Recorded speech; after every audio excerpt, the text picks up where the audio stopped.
La vie, dans toute sa beauté et sa complexité, est aussi marquée par des moments d'effondrement. Perte d'un être cher, échec professionnel, rupture amoureuse, maladie, ou simplement un sentiment d'être submergé par des circonstances incontrôlables, ces expériences universelles peuvent donner l'impression que le sol se dérobe sous nos pieds.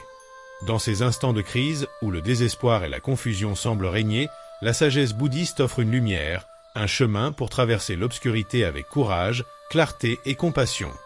Le bouddhisme, avec ses enseignements profonds sur la nature de la souffrance, l'impermanence et la transformation intérieure, nous donne des outils pour non seulement survivre aux moments difficiles, mais aussi en émerger avec une compréhension plus profonde de nous-mêmes et du monde. Ce texte narratif, ancré dans les principes bouddhistes, explore comment faire face à l'effondrement de la vie.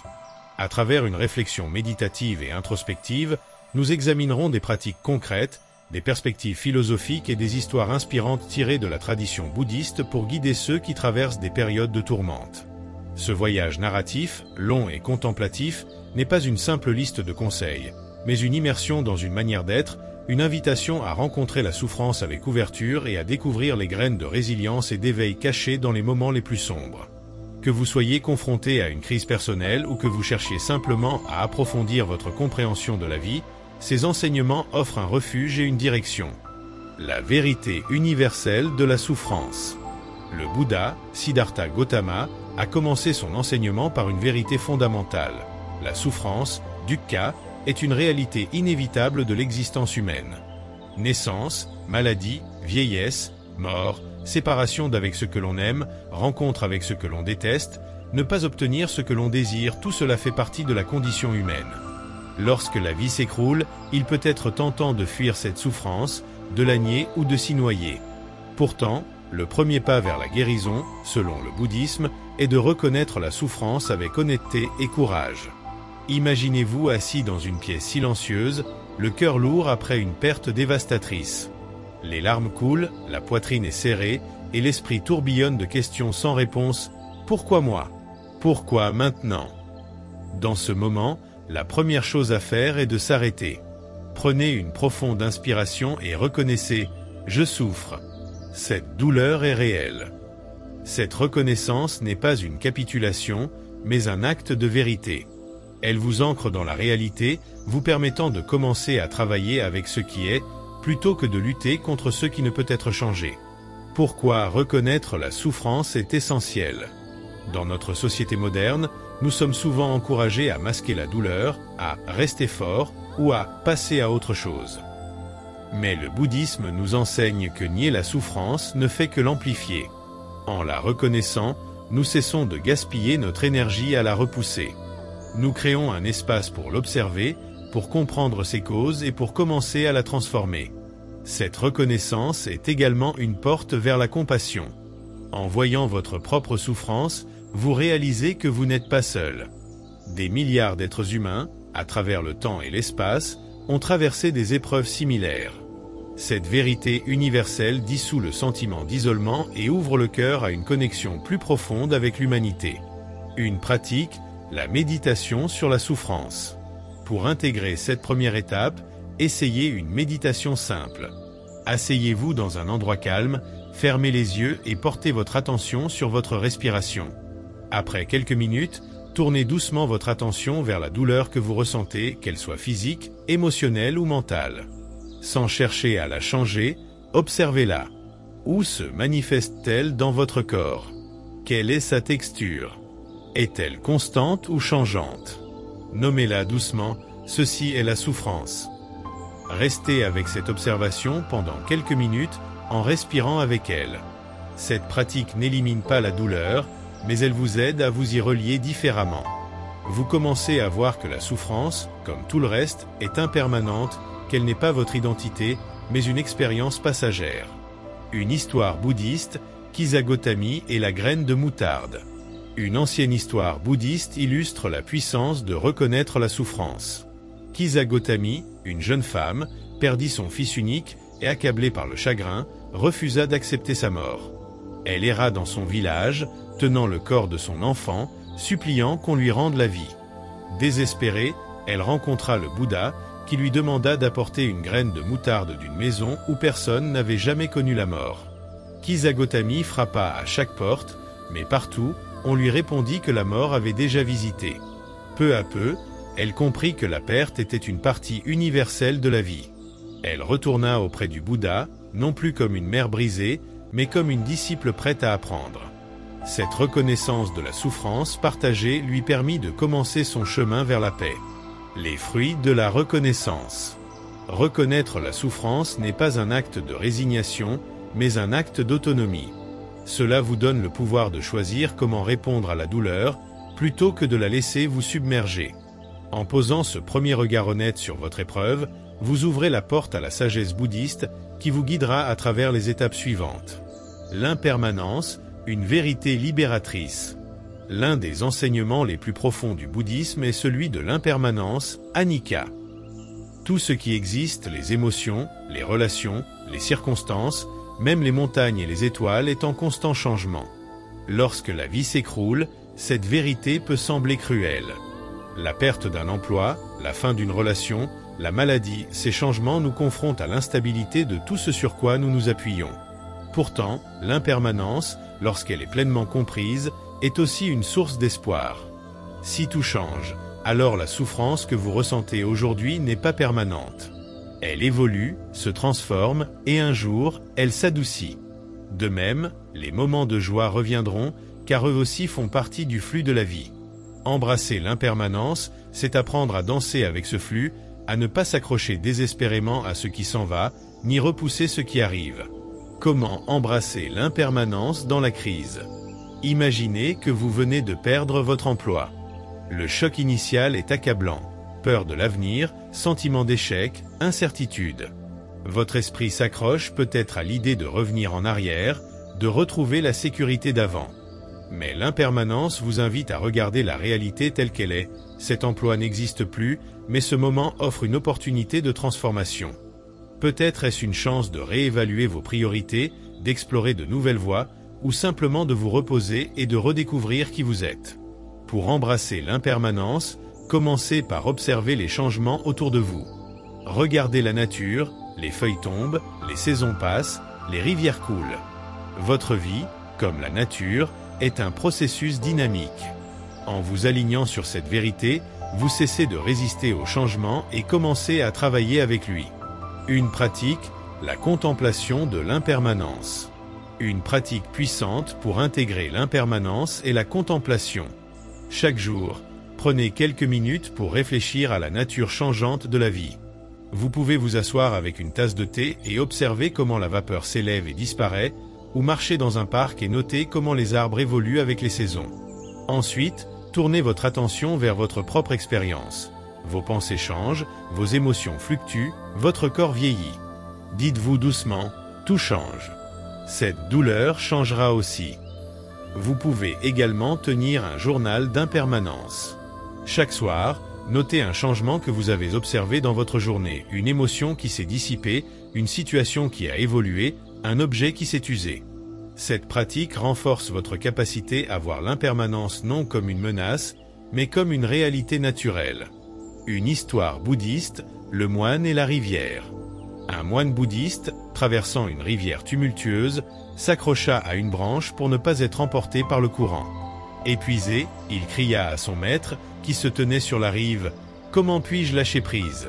Je vais me noyer. » Le maître répondit, « Tu te noies déjà en t'accrochant. La rivière te portera si tu la laisses faire. » Le moine, terrifié mais confiant, lâcha la branche. À sa surprise, le courant le porta doucement vers la rive. Cette histoire illustre comment l'attachement à une idée de contrôle nous enferme dans la souffrance, tandis que l'acceptation du changement nous libère. Les fruits de l'impermanence. Embrasser l'impermanence transforme votre relation avec la crise. Vous commencez à voir chaque perte comme une porte vers quelque chose de nouveau, chaque fin comme un début potentiel. Cette perspective ne nie pas la douleur, mais elle l'inscrit dans un contexte plus vaste, où tout est en mouvement. En vous ouvrant à l'impermanence, vous cultivez une résilience profonde, capable de vous porter à travers les tempêtes de la vie. La compassion, une lumière dans l'obscurité. Lorsque la vie s'écroule, il est facile de se replier sur soi, de s'enfermer dans la douleur ou la colère. Pourtant, Le bouddhisme nous enseigne que la compassion, karuna, est une force puissante pour guérir et reconnecter. La compassion commence par soi-même en accueillant sa propre souffrance avec douceur et s'étend ensuite aux autres en reconnaissant que tous les êtres luttent à leur manière.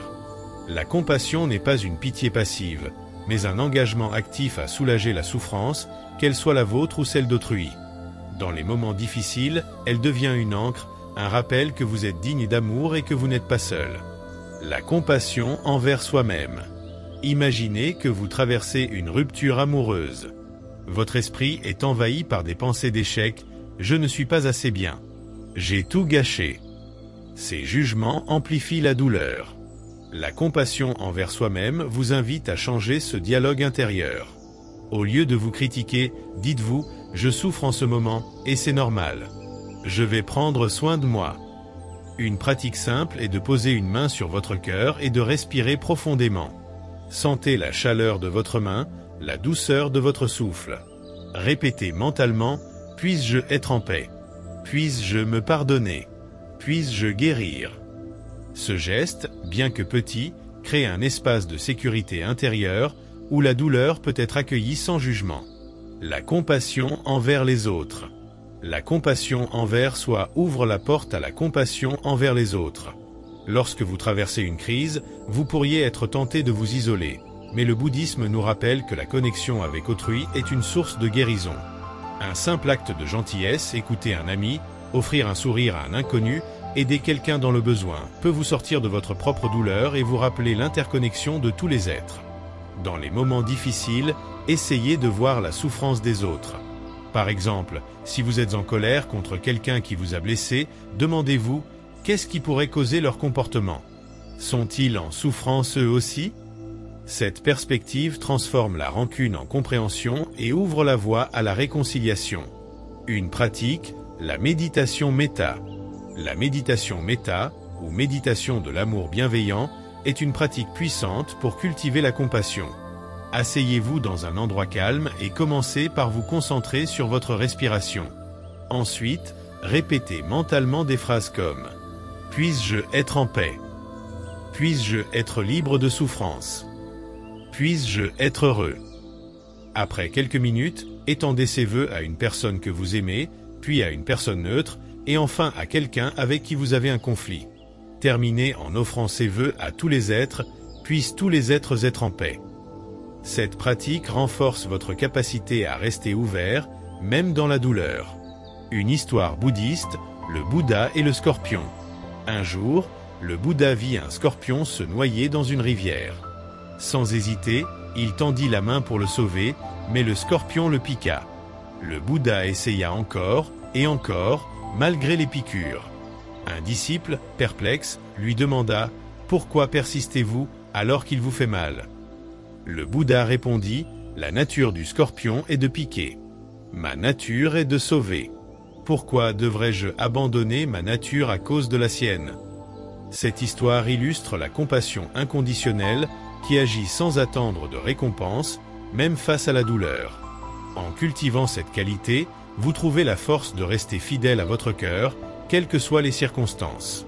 Les fruits de la compassion. La compassion transforme la souffrance en une opportunité de connexion et de croissance. Elle dissout le sentiment d'isolement, adoucit la douleur et vous rappelle que l'amour pour vous-même et pour les autres est une force indestructible. En la cultivant dans les moments difficiles, vous découvrez une source inépuisable de résilience et de paix. La pleine conscience, un ancrage dans la tempête. Lorsque la vie s'écroule, l'esprit peut devenir un champ de bataille, envahi par des pensées de peur, de regret ou de désespoir. La pleine conscience, sati, est l'art de ramener l'esprit à l'instant présent, de l'ancrer dans la réalité tangible du moment. Dans le bouddhisme, elle est considérée comme la voie directe vers la libération, car elle permet de voir les choses telles qu'elles sont, libres des distorsions de l'esprit. La pleine conscience n'élimine pas la douleur, mais elle change votre relation avec elle. Elle vous aide à observer vos pensées et émotions sans vous y perdre, à respirer à travers la tempête plutôt que de vous laisser emporter. La pleine conscience dans la crise. Imaginez que vous recevez un diagnostic médical inquiétant. L'esprit s'emballe, et si je ne guéris pas, comment vais-je m'en sortir ? La pleine conscience vous invite à faire une pause. Prenez une profonde inspiration et portez votre attention sur votre souffle. Sentez l'air entrer et sortir de vos poumons. Remarquez les sensations dans votre corps, les sons autour de vous. Dites-vous, en ce moment, je suis ici. En ce moment, je respire. Ce simple acte vous ramène au présent, où la peur de l'avenir perd de son emprise. Il ne s'agit pas de nier la gravité de la situation, mais de ne pas laisser l'esprit amplifier la souffrance en se projetant dans des scénarios catastrophes. Une pratique, la méditation de pleine conscience. Pour cultiver la pleine conscience, pratiquez une méditation quotidienne. Asseyez-vous dans une position confortable, fermez les yeux et concentrez-vous sur votre respiration. Lorsque votre esprit s'égare, ce qu'il fera, notez simplement la pensée, pensez, et ramenez doucement votre attention au souffle. Commencez par 5 minutes et augmentez progressivement. Vous pouvez aussi pratiquer la pleine conscience dans la vie quotidienne. Par exemple, lorsque vous vous lavez les mains, portez attention à la sensation de l'eau, à l'odeur du savon, au mouvement de vos doigts. Lorsque vous mangez, savourez chaque bouchée en notant les saveurs et les textures. Ces moments de présence, accumulés, renforcent votre capacité à rester ancré, même dans la tourmente. Une histoire bouddhiste, le moine et le tigre. Un moine, poursuivi par un tigre, se retrouva au bord d'une falaise. En bas, un autre tigre l'attendait. Alors qu'il s'accrochait à une branche, 2 souris commencèrent à la ronger. À côté de lui, il aperçut une fraise sauvage. Il la cueillit et la savoura, souriant de sa douceur. Cette histoire illustre la pleine conscience dans l'instant présent. Malgré le danger, le moine choisit de savourer la beauté du moment. De même, même dans les moments difficiles, la pleine conscience vous permet de trouver refuge dans la simplicité de l'instant. Les fruits de la pleine conscience. La pleine conscience vous donne la clarté et le calme nécessaires pour naviguer dans la crise. Elle vous aide à répondre plutôt qu'à réagir, à voir les options disponibles avec lucidité et à trouver des moments de paix au milieu du chaos. En la cultivant, vous découvrez que l'instant présent, même s'il est douloureux, est toujours un lieu de refuge. Le chemin octuple, une direction dans l'obscurité. Lorsque la vie s'écroule, il est facile de se sentir perdu, sans direction ni but. Le bouddhisme propose un chemin clair, le noble sentier octuple qui guide la pensée, la parole et l'action vers la libération. Ce sentier comprend vision juste, comprendre la nature de la souffrance et de l'impermanence. Pensée juste, cultiver des intentions de bienveillance et de non-nuisance. Parole juste, parler avec vérité et compassion. Action juste, agir de manière éthique, respectueux des êtres vivants. Moyen d'existence juste, choisir un travail qui soutient votre chemin spirituel. Effort juste, faire effort pour cultiver des qualités positives. Pleine conscience juste, être présent à chaque instant. Concentration juste, développer un esprit calme et focalisé. Dans les moments difficiles, ce sentier devient une boussole, vous guidant à travers l'incertitude. Intégrez le sentier dans la crise.